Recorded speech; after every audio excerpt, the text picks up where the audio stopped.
7वां अध्याय अवधूतोपाख्यान। पृथ्वी से लेकर कबूतर तक 8 गुरुओं की कथा।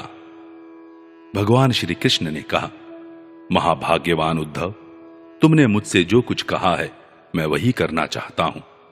ब्रह्मा, शंकर और इंद्रादि लोकपाल भी अब यही चाहते हैं कि मैं उनके लोकों में होकर अपने धाम को चला जाऊं। पृथ्वी पर देवताओं का जितना काम करना था उसे मैं पूरा कर चुका। इसी काम के लिए ब्रह्मा जी की प्रार्थना से मैं बलराम जी के साथ अवतीर्ण हुआ था। अब यह यदुवंश जो ब्राह्मणों के शाप से भस्म हो चुका है, पारस्परिक फूट और युद्ध से नष्ट हो जाएगा। आज के 7वें दिन समुद्र इस पूरी द्वारका को डुबो देगा। प्यारे उद्धव, जिस क्षण मैं मर्त्य लोक का परित्याग कर दूंगा, उसी क्षण इसके सारे मंगल नष्ट हो जाएंगे और थोड़े ही दिनों में पृथ्वी पर कलयुग का बोलबाला हो जाएगा। जब मैं इस पृथ्वी का त्याग कर दूं, तब तुम इस पर मत रहना, क्योंकि साधु उद्धव, कलयुग में अधिकांश लोगों की रुचि अधर्म में ही होगी। अब तुम अपने आत्मीय स्वजन और बंधु बांधवों का स्नेह संबंध छोड़ दो और अनन्य प्रेम से मुझ में अपना मन लगाकर समदृष्टि से पृथ्वी में स्वच्छंद विचरण करो। इस जगत में जो कुछ मन से सोचा जाता है, वाणी से कहा जाता है, नेत्रों से देखा जाता है और श्रवण आदि इंद्रियों से अनुभव किया जाता है, वह सब नाशवान है, सपने की तरह मन का विलास है। इसलिए माया मात्र है, मिथ्या है, ऐसा समझ लो। जिस पुरुष का मन अशांत है, असंयत है, उसी को पागल की तरह अनेकों वस्तुएं मालूम पड़ती हैं। वास्तव में यह चित्त का भ्रम ही है। नानात्व का भ्रम हो जाने पर ही यह गुण है और यह दोष, इस प्रकार की कल्पना करनी पड़ती है। जिसकी बुद्धि में गुण और दोष का भेद बैठ गया है, दृढ़ मूल हो गया है, उसी के लिए कर्म, अकर्म और विकर्म रूप भेद का प्रतिपादन हुआ है। इसलिए उद्धव, तुम पहले अपनी समस्त इंद्रियों को अपने वश में कर लो, उनकी बागडोर अपने हाथ में ले लो और केवल इंद्रियों को ही नहीं, चित्त की समस्त वृत्तियों को भी रोक लो और फिर ऐसा अनुभव करो कि यह सारा जगत अपने आत्मा में ही फैला हुआ है और आत्मा मुझ सर्वात्मा इंद्रियातीत ब्रह्म से एक है, अभिन्न है। जब वेदों के मुख्य तात्पर्य निश्चय रूप ज्ञान और अनुभव रूप विज्ञान से भलीभांति संपन्न होकर तुम अपने आत्मा के अनुभव में ही आनंद मग्न रहोगे और संपूर्ण देवता आदि शरीरधारियों के आत्मा हो जाओगे, इसलिए किसी भी विघ्न से तुम पीड़ित नहीं हो सकोगे, क्योंकि उन विघ्नों और विघ्न करने वालों की आत्मा भी तुम ही होगे। जो पुरुष गुण और दोष बुद्धि से अतीत हो जाता है, वह बालक के समान निषिद्ध कर्म से निवृत्त होता है, परंतु दोष बुद्धि से नहीं। वह विहित कर्म का अनुष्ठान भी करता है, परंतु गुण बुद्धि से नहीं। जिसने श्रुतियों के तात्पर्य का यथार्थ ज्ञान ही नहीं प्राप्त कर लिया, बल्कि उनका साक्षात्कार भी कर लिया है, और इस प्रकार जो अटल निश्चय से संपन्न हो गया है, वह समस्त प्राणियों का हितैषी सुहृद होता है और उसकी वृत्तियां सर्वथा शांत रहती हैं। वह समस्त प्रतीयमान विश्व को मेरा ही स्वरूप, आत्मा स्वरूप देखता है, इसलिए उसे फिर कभी जन्म मृत्यु के चक्कर में नहीं पड़ना पड़ता। श्री सुखदेव जी कहते हैं, परीक्षित, जब भगवान श्री कृष्ण ने इस प्रकार आदेश दिया, तब भगवान के परम प्रेमी उद्धव जी ने उन्हें प्रणाम करके तत्व ज्ञान की प्राप्ति की इच्छा से यह प्रश्न किया। उद्धव जी ने कहा, भगवान, आप ही समस्त योगियों की गुप्त पूंजी, योगों के कारण और योगेश्वर हैं। आप ही समस्त योगों के आधार, उनके कारण और योग स्वरूप भी हैं। आपने मेरे परम कल्याण के लिए उस संन्यास रूप त्याग का उपदेश किया है, परंतु अनंत, जो लोग विषयों के चिंतन और सेवन में घुल मिल गए हैं, विषयात्मा हो गए हैं, उनके लिए विषय भोगों और कामनाओं का त्याग अत्यंत कठिन है। सर्वस्वरूप, उनमें भी जो लोग आपसे विमुख हैं, उनके लिए तो इस प्रकार का त्याग सर्वथा असंभव ही है, ऐसा मेरा निश्चय है। प्रभु, मैं भी ऐसा ही हूं। मेरी मति इतनी मूढ़ हो गई है कि यह मैं हूं, यह मेरा है, इस भाव से मैं आपकी माया के खेल, देह और देह के संबंधी स्त्री, पुत्र, धन आदि में डूब रहा हूं।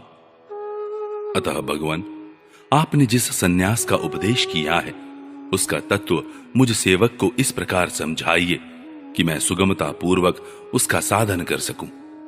मेरे प्रभु, आप भूत, भविष्य, वर्तमान इन तीनों कालों से अबाधित एक रस सत्य हैं।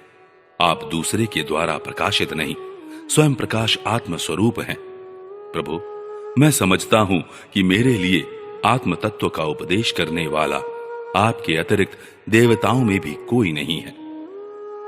ब्रह्मा आदि जितने बड़े बड़े देवता हैं वे सब शरीर अभिमानी होने के कारण आपकी माया से मोहित हो रहे हैं। उनकी बुद्धि माया के वश में हो गई है। यही कारण है कि वे इंद्रियों से अनुभव किए जाने वाले बाह्य विषयों को सत्य मानते हैं। इसीलिए मुझे तो आप ही उपदेश कीजिए। भगवान, इसी से चारों ओर से दुखों की दावाग्नि से जलकर और विरक्त होकर मैं आपकी शरण में आया हूं। आप निर्दोष, देश काल से अपरिच्छिन्न, सर्वज्ञ, सर्वशक्तिमान और अविनाशी वैकुंठ लोक के निवासी एवं नर के नित्य सखा नारायण है। भगवान श्री कृष्ण ने कहा, उद्धव, संसार में जो मनुष्य यह जगत क्या है, इसमें क्या हो रहा है इत्यादि बातों का विचार करने में निपुण है, वे चित्त में भरी हुई अशुभ वासनाओं से अपने आप को स्वयं अपनी विवेक शक्ति से ही प्राय बचा लेते हैं। समस्त प्राणियों का, विशेषकर मनुष्य का आत्मा अपने हित और अहित का उपदेशक गुरु है, क्योंकि मनुष्य अपने प्रत्यक्ष अनुभव और अनुमान के द्वारा अपने हित अहित का निर्णय करने में पूर्णतः समर्थ है। सांख्य योग विशारद धीर पुरुष इस मनुष्य योनि में इंद्रिय शक्ति, मन शक्ति आदि के आश्रय भूत मुझ आत्म तत्व को पूर्णतः प्रकट रूप से साक्षात्कार कर लेते हैं। मैंने एक पैर वाले, दो पैर वाले, तीन पैर वाले, चार पैर वाले, चार से अधिक पैर वाले और बिना पैर के इत्यादि अनेक प्रकार के शरीरों का निर्माण किया है। उनमें मुझे सबसे अधिक प्रिय मनुष्य का ही शरीर है। इस मनुष्य शरीर में एकाग्र चित्त, तीक्ष्ण बुद्धि पुरुष बुद्धि आदि ग्रहण किए जाने वाले हेतुओं से, जिनसे कि अनुमान भी होता है, अनुमान से अग्राह्य अर्थात अहंकार आदि विषयों से भिन्न मुझ सर्व प्रवर्तक ईश्वर को साक्षात अनुभव करते हैं। इस विषय में महात्मा लोग एक प्राचीन इतिहास कहा करते हैं। वह इतिहास परम तेजस्वी अवधूत दत्तात्रेय और राजा यदु के संवाद के रूप में है। एक बार धर्म के मर्मज्ञ राजा यदु ने देखा कि एक त्रिकालदर्शी तरुण अवधूत ब्राह्मण निर्भय विचर रहे हैं। तब उन्होंने उनसे यह प्रश्न किया। राजा यदु ने पूछा, ब्राह्मण, आप कर्म तो करते नहीं, फिर आपको यह अत्यंत निपुण बुद्धि कहां से प्राप्त हुई, जिसका आश्रय लेकर आप परम विद्वान होने पर भी बालक के समान संसार में विचरते रहते हैं। ऐसा देखा जाता है कि मनुष्य आयु, यश अथवा सौंदर्य संपत्ति आदि की अभिलाषा लेकर ही धर्म, अर्थ, काम अथवा तत्व जिज्ञासा में प्रवृत्त होते हैं। अकारण कहीं किसी की प्रवृत्ति नहीं देखी जाती। मैं देख रहा हूं कि आप कर्म करने में समर्थ, विद्वान और निपुण हैं। आपका भाग्य और सौंदर्य भी प्रशंसनीय है। आपकी वाणी से तो मानो अमृत टपक रहा है, फिर भी आप जड़, उन्मत्त अथवा पिशाच के समान रहते हैं। न तो कुछ करते हैं और न चाहते ही हैं। संसार के अधिकांश लोग काम और लोभ के दावानल से जल रहे हैं, परंतु आपको देखकर ऐसा मालूम होता है कि आप मुक्त हैं। आप तक उसकी आंच भी नहीं पहुंच पाती। ठीक वैसे ही जैसे कोई हाथी वन में दावाग्नि लगने पर उससे छूटकर गंगा जल में खड़ा हो। ब्राह्मण, आप पुत्र, स्त्री, धन आदि संसार के स्पर्श से भी रहित हैं। आप सदा सर्वदा अपने केवल स्वरूप में ही स्थित रहते हैं। हम आपसे यह पूछना चाहते हैं कि आपको अपने आत्मा में ही ऐसे अनिर्वचनीय आनंद का अनुभव कैसे होता है। आप कृपा करके अवश्य बतलाइए।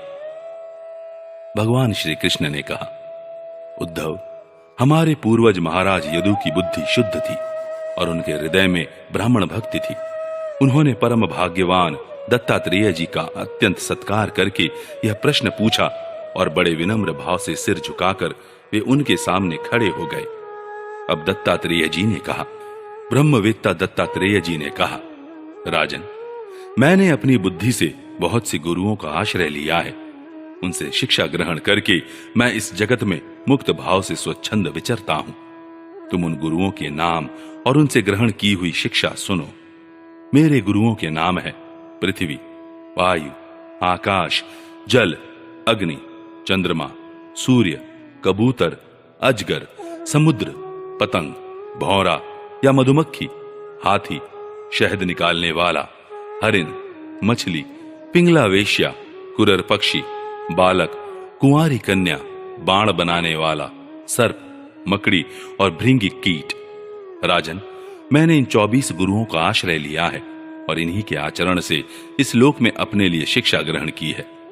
वीरवर ययाति नंदन, मैंने जिससे जिस प्रकार जो कुछ सीखा है वह सब ज्यों का त्यों तुमसे कहता हूं, सुनो। मैंने पृथ्वी से उसके धैर्य की, क्षमा की शिक्षा ली है। लोग पृथ्वी पर कितना आघात और क्या क्या उत्पात नहीं करते, परंतु वह न तो किसी से बदला लेती है और न रोती चिल्लाती है। संसार के सभी प्राणी अपने अपने प्रारब्ध के अनुसार चेष्टा कर रहे हैं। वे समय समय पर भिन्न भिन्न प्रकार से जान या अनजान में आक्रमण कर बैठते हैं। धीर पुरुष को चाहिए कि उनकी विवशता समझे, न तो अपना धीरज खोए और न क्रोध करे। अपने मार्ग पर ज्यों का त्यों चलता रहे। पृथ्वी के ही विकार, पर्वत और वृक्ष से मैंने यह शिक्षा ग्रहण की है कि जैसे उनकी सारी चेष्टाएं सदा सर्वदा दूसरों के हित के लिए ही होती है, बल्कि यूं कहना चाहिए कि उनका जन्म ही एकमात्र दूसरों का हित करने के लिए ही हुआ है। साधु पुरुष को चाहिए कि उनकी शिष्यता स्वीकार करके उनसे परोपकार की शिक्षा ग्रहण करे। मैंने शरीर के भीतर रहने वाले वायु प्राण वायु से यह शिक्षा ग्रहण की है कि जैसे वह आहार मात्र की इच्छा रखता है और उसकी प्राप्ति से ही संतुष्ट हो जाता है, वैसे ही साधक को भी चाहिए कि जितने से जीवन निर्वाह हो जाए उतना भोजन कर ले। इंद्रियों को तृप्त करने के लिए बहुत से विषय न चाहे, संक्षेप में उतने ही विषयों का उपयोग करना चाहिए जिनसे बुद्धि विकृत न हो, मन चंचल न हो और वाणी व्यर्थ की बातों में न लग जाए। शरीर के बाहर रहने वाले वायु से मैंने यह सीखा है कि जैसे वायु को अनेक स्थानों में जाना पड़ता है, परंतु वह कहीं भी आसक्त नहीं होता, किसी का भी गुण दोष नहीं अपनाता, वैसे ही साधक पुरुष भी आवश्यकता होने पर विभिन्न प्रकार के धर्म और स्वभाव वाले विषयों में जाए, परंतु अपने लक्ष्य पर स्थिर रहे। किसी के गुण या दोष की ओर झुक न जाए, किसी से आसक्ति या द्वेष न कर बैठे। गंध वायु का गुण नहीं, पृथ्वी का गुण है, परंतु वायु को गंध का वहन करना पड़ता है। ऐसा करने पर भी वायु शुद्ध ही रहता है, गंध से उसका संपर्क नहीं होता। वैसे ही साधक का जब तक इस पार्थिव शरीर से संबंध है, तब तक उसे इसकी व्याधि पीड़ा और भूख प्यास आदि का भी वहन करना पड़ता है, परंतु अपने को शरीर नहीं, आत्मा के रूप में देखने वाला साधक शरीर और उसके गुणों का आश्रय होने पर भी उनसे सर्वथा निर्लिप्त रहता है। राजन, जितने भी घट मठ आदि पदार्थ हैं, वे चाहे चल हो या अचल, उनके कारण भिन्न भिन्न प्रतीत होने पर भी वास्तव में आकाश एक और अपरिच्छिन्न ही है। वैसे ही चर अचर जितने भी सूक्ष्म स्थूल शरीर हैं, उनमें आत्मा रूप से सर्वत्र स्थित होने के कारण ब्रह्म सभी में है। साधक को चाहिए कि सूत के मनियों में व्याप्त सूत के समान आत्मा को अखंड और असंग रूप से देखे। वह इतना विस्तृत है कि उसकी तुलना कुछ कुछ आकाश से ही की जा सकती है। इसलिए साधक को आत्मा की आकाश रूपता की भावना करनी चाहिए। आग लगती है, पानी बरसता है, अन्न आदि पैदा होते हैं और नष्ट होते हैं। वायु की प्रेरणा से बादल आदि आते और चले जाते हैं। यह सब होने पर भी आकाश अछूता रहता है। आकाश की दृष्टि से यह सब कुछ है ही नहीं।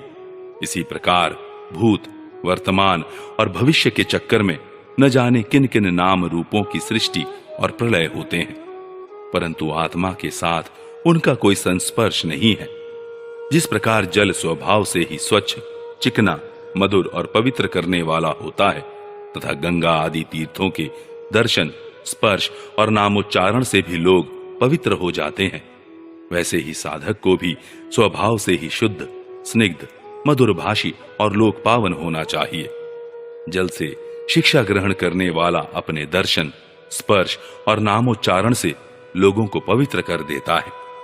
राजन, मैंने अग्नि से यह शिक्षा ली है कि जैसे वह तेजस्वी और ज्योतिर्मय होती है, जैसे उसे कोई अपने तेज से दबा नहीं सकता, जैसे उसके पास संग्रह परिग्रह के लिए कोई पात्र नहीं, सब कुछ अपने पेट में रख लेती है, और जैसे सब कुछ खा पी लेने पर भी विभिन्न वस्तुओं के दोषों से वह लिप्त नहीं होती, वैसे ही साधक भी परम तेजस्वी, तपस्या से दे दीप्यमान, इंद्रियों से अपराभूत, भोजन मात्र का संग्रही और यथा योग्य सभी विषयों का उपभोग करता हुआ भी अपने मन और इंद्रियों को वश में रखे, किसी का दोष अपने में न आने दे।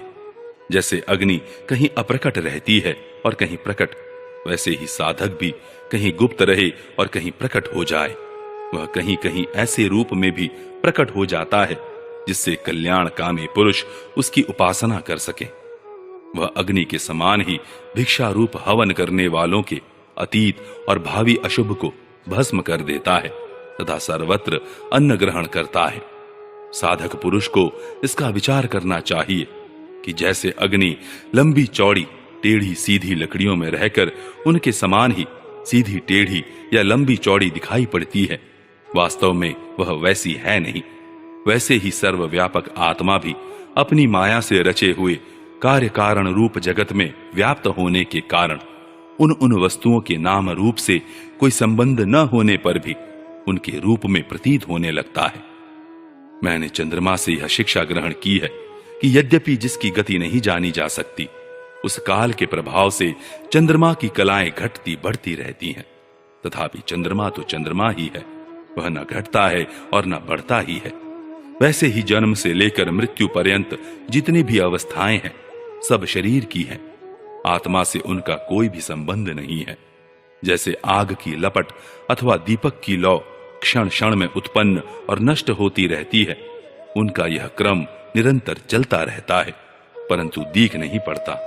वैसे ही जल प्रवाह के समान वेगवान काल के द्वारा क्षण क्षण में प्राणियों के शरीर की उत्पत्ति और विनाश होता रहता है, परंतु अज्ञानवश वह दिखाई नहीं पड़ता। राजन, मैंने सूर्य से यह शिक्षा ग्रहण की है कि जैसे वे अपनी किरणों से पृथ्वी का जल खींचते और समय पर उसे बरसा देते हैं, वैसे ही योगी पुरुष इंद्रियों के द्वारा समय पर विषयों का ग्रहण करता है और समय आने पर उनका त्याग, उनका दान भी कर देता है। किसी भी समय उसे इंद्रिय के किसी भी विषय में आसक्ति नहीं होती। स्थूल बुद्धि पुरुषों को जल के विभिन्न पात्रों में प्रतिबिंबित हुआ सूर्य उन्हीं में प्रविष्ट सा होकर भिन्न भिन्न दिखाई पड़ता है, परंतु इससे स्वरूपतः सूर्य अनेक नहीं हो जाता। वैसे ही चल अचल उपाधियों के भेद से ऐसा जान पड़ता है कि प्रत्येक व्यक्ति में आत्मा अलग अलग है, परंतु जिनको ऐसा मालूम होता है उनकी बुद्धि मोटी है।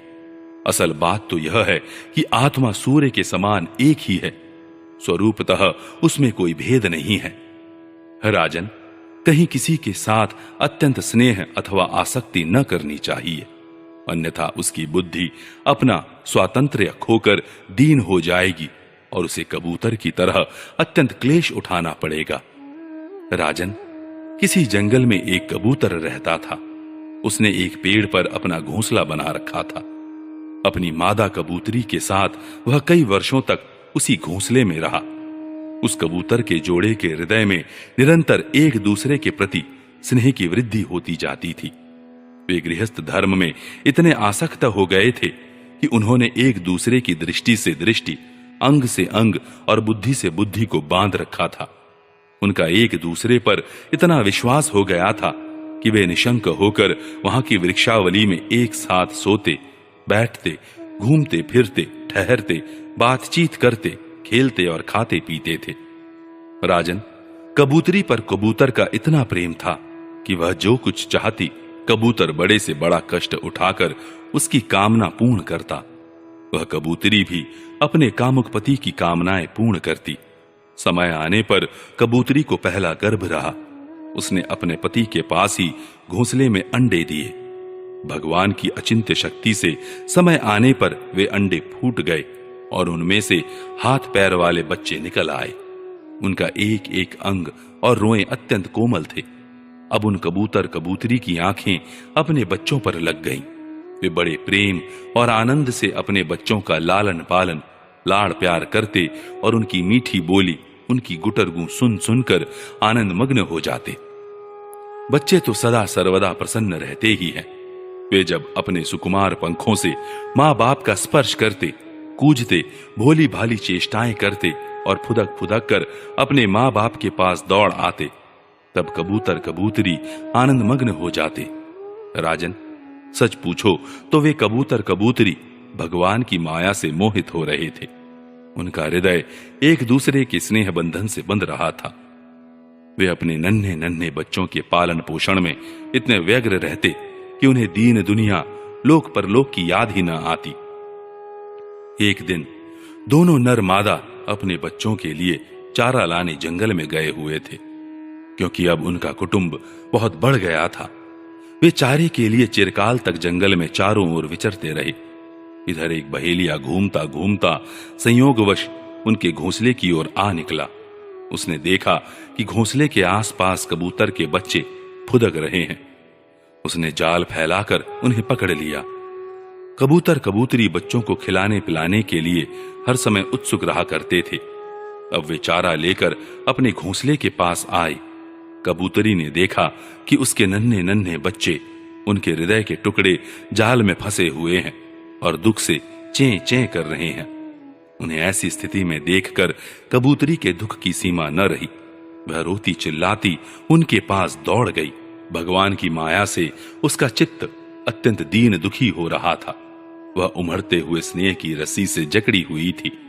अपने बच्चों को जाल में फंसा देखकर उसे अपने शरीर की भी सुध बुध न रही और वह स्वयं ही जाकर जाल में फंस गई।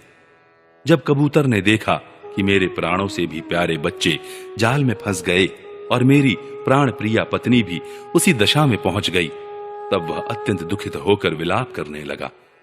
सचमुच उस समय उसकी दशा अत्यंत दयनीय थी।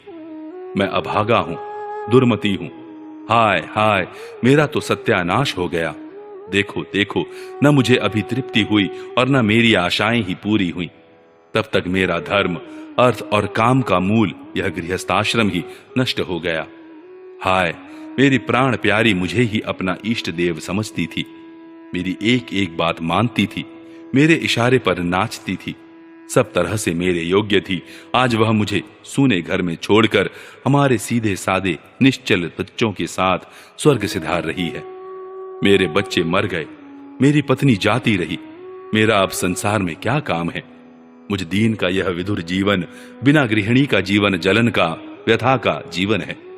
अब मैं इस सूने घर में किसके लिए जीऊं? राजन, कबूतर के बच्चे जाल में फंसकर तड़फड़ा रहे थे।